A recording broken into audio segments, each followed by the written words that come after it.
అబ్రహాంని దేవుడు లాస్ట్కు తీసుకొచ్చి ఏం చూపించాడు? అబ్రహాంకి వాగ్దాన భూమిని చూపించాడు. ఎలా చూపించాడు? ఒక పరిధి గీసి, ఒక బౌండరీ పెట్టి, ఒక లిమిట్ పెట్టేసి, ఇదే నేను నీకు ఇవ్వాల్సిన ల్యాండ్ అని అన్నాడా? ఏమని అన్నారు చెప్పండి?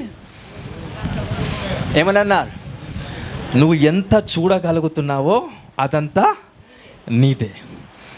హల్లెలూయా. నక్షత్రాల దగ్గర తీసుకొని వచ్చాడు బయటికి. నువ్వు లెక్కిస్తే వాళ్ళందరూ కూడా నీ సంతానం కలిగిన వారై ఉంటారు. Understand God's power. అంటే ఏం లేక మనము ఆ గొప్పతనంలోకి వెళ్ళలేకపోతున్నాము? చూపు.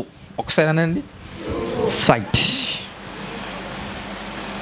అబ్రహాంకి ఏం వాగ్దానం చేశాడు? ప్రామిస్ ల్యాండ్ ఇచ్చాడు. బట్ ఎలా? How the exact way? నువ్వు ఎంత చూస్తున్నావో అదంతా నీది.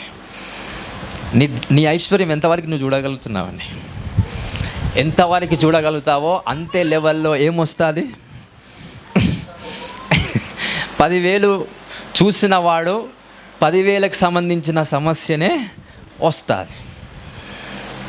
కోటి రూపాయలు చూడాలనుకున్నవాడు ఎలాంటి లెవెల్లో సమస్య వస్తుంది?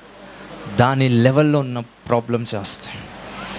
ఈరోజు మీ సమస్య యొక్క లెవెల్ ఏంటో దాని మహిమ ప్రత్యక్షపరచబడుతుంది. హల్లెలూయా. మరి ఏంటి ఈరోజు మీ సమస్య? ఆ లెవెల్ ఏంటి?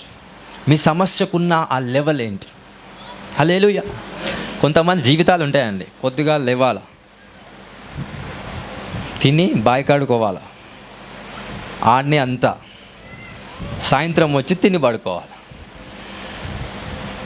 మళ్ళా రేపు పొద్దున పోయి మళ్ళీ బాయికాడుకోవాలి, తినాలి, ఆడ తిని పని చేసి మళ్ళీ ఇంటికి వచ్చి తిని పడుకోవాలి, మళ్ళీ రేపు సేమ్. చెప్పండి.